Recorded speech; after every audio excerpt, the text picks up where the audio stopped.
Voilà. Donc, quel est votre nom? Vous êtes là? Moi, c'est Cathy. Cathy. Donc, c'est vous qui avez organisé toute cette exposition de Celle-là, pierre. et celle qui est en face aussi. Ah oui, d'accord. Les deux expositions, c'est à moi. Vous êtes un artiste alors. Donc, vous êtes minéralogue, vous êtes dans les pierres.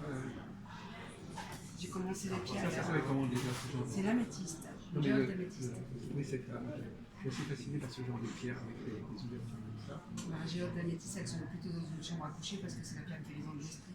Ah voilà, donc ce stand, il s'inscrit dans ce champ de la voyance, du sixième sens. Comment vous connectez? La connexion, c'est qu'avec les pierres, il y a beaucoup de médiums qui travaillent avec les pierres, on pratique des soins avec les pierres. Donc les pierres et la médiumnité font très bien un bon ménage, on va dire ça comme ça.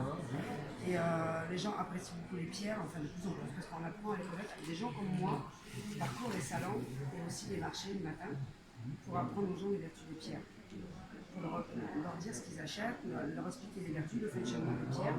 Je trouve que c'est important parce qu'il y a beaucoup de gens qui vendent des pierres et qui ne communiquent pas avec les gens en leur expliquant les vertus, les purifications et tout ça. Mais vous connaissez la fonction de chacune des pierres qui sont là. Chacune. Et j'en connais bien d'autres encore. Et sans les connaître avant, je n'ai plus, c'est juste à les regarder, je sais leur prénom, après c'est parti. Donc finalement, le fait d'être attiré par une certaine pierre, c'est révélateur de mon problème à moi. Exactement. Quand vous entrez dans une boutique de pierre ou un magasin de pierre, Vous demandez à la personne, dirigé par les couleurs. Voilà. Ça ne sert à rien de demander à la personne toutes les vertus, ça ne sert à rien. C'est la pierre qui vous choisit bien sûr. Non, au contraire. Donc vous regardez les couleurs, il y a une forme, une couleur qui va vous attirer plus que l'autre. Et en principe, c'est celle-là, elle vous a choisi. Et là, vous savez ce que ça veut dire. Et là, j'explique à la personne, cette pierre, elle a telle vertu et telle vertu, et vous devez la purifier, l'énergie solaire pour que les vertus des pierres fonctionnent. Autrement, on fait l'inverse. Je vous dis quel est son problème, et vous lui dites la pierre qui peut aussi, je conseille les gens. Après, comme on dit les gens, ce ne sont pas des médicaments, on ne prend pas le rôle d'un médecin, mais les pierres ont des vertus et c'est efficace. Ça marche. Et alors, comment est-ce qu'il y a une tradition sur ces pierres ou est-ce que c'est vous-même qui avez cette situation? Non, ça a toujours été. C'est quand même des traditions. Vous vous contentez de véhiculer des créations. Les pierres sont depuis des millions d'années, ont toujours existé. Ce qu'il y a, les gens avaient perdu, on ne les informait pas. Donc, on s'intéressait peu. Là, on revoit de nouveau les pierres, c'est parce qu'aujourd'hui ça a toujours existé, mais parce que pourquoi les gens s'y intéressent de nouveau. Et surtout, il y a des gens comme moi qui leur donnent des explications, des purifications pour que les vertus de leurs pierres fonctionnent surtout. Est-ce que vous avez découvert les usages des pierres, des vertus des pierres qu'on avait oubliées Est-ce que vous dites, tiens, cette pierre-là, je me suis aperçu qu'elle avait cette valeur. Il y a certaines pierres, vous savez, on les aime. Comment je peux vous dire ça? On les regarde, la couleur nous attire. Comme moi, par exemple, la labradorite. Ça fait plus de 4 ans que je la porte. Je l'ai choisie par rapport à la couleur. Elle m'a attirée à l'intérieur. Il y avait 40 pendentifs à l'époque. C'était le seul qui était comme ça parce qu'elles sont toutes différentes, naturellement comme ça. Et je l'ai choisie et il ne peut plus me quitter. Parce que je l'aime beaucoup et j'ai le ressenti que quand je ne l'ai pas, elle me manque. Donc elle a une présence avec moi, donc elle fait ses fonctions. Et on ressent les bienfaits de sa pierre et on est attiré naturellement. Il ne faut pas offrir n'importe quelle pierre à quelqu'un. Exactement. Alors, quand les gens me demandent pour offrir une pierre à quelqu'un, par exemple, qu'est-ce que vous avez fait?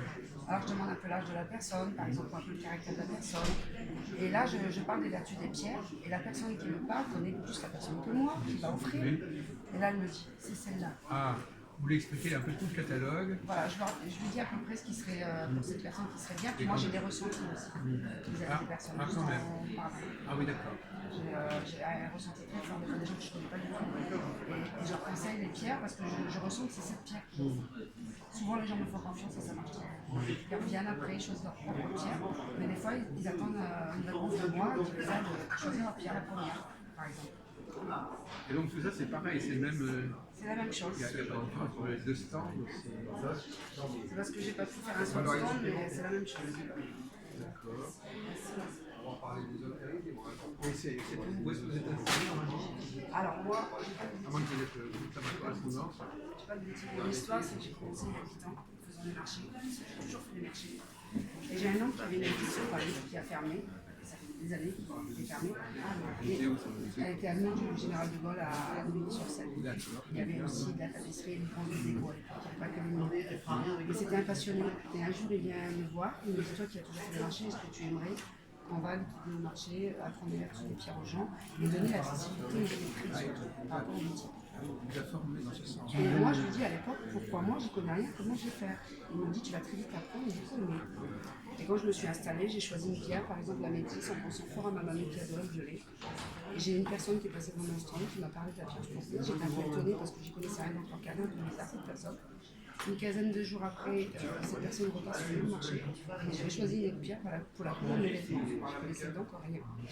Et à ce moment-là, cette personne repasse et elle me dit tu sais, cette pierre te protégera. Et donc je lui dis il se passe des choses dans ma vie actuellement et tu me dis pas ça au hasard. Et on me dit il n'y a pas de hasard avec les pierres, purifie tes pierres et tu verras.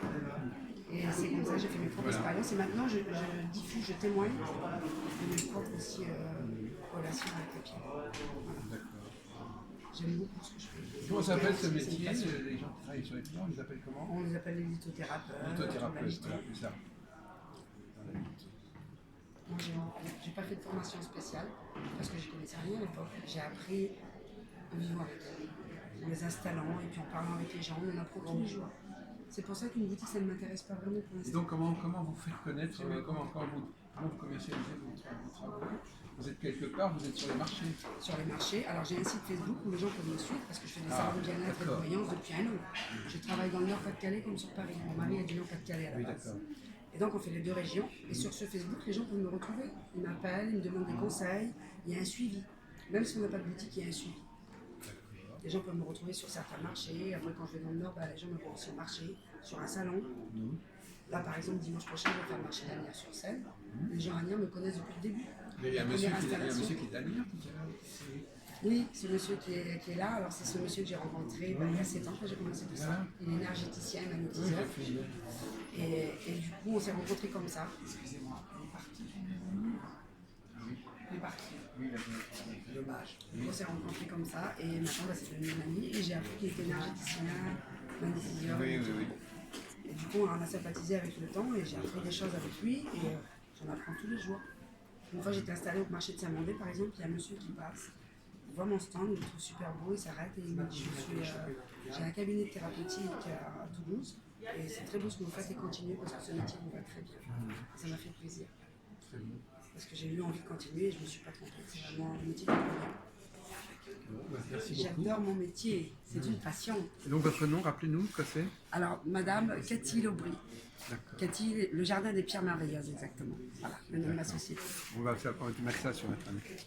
Merci Merci beaucoup.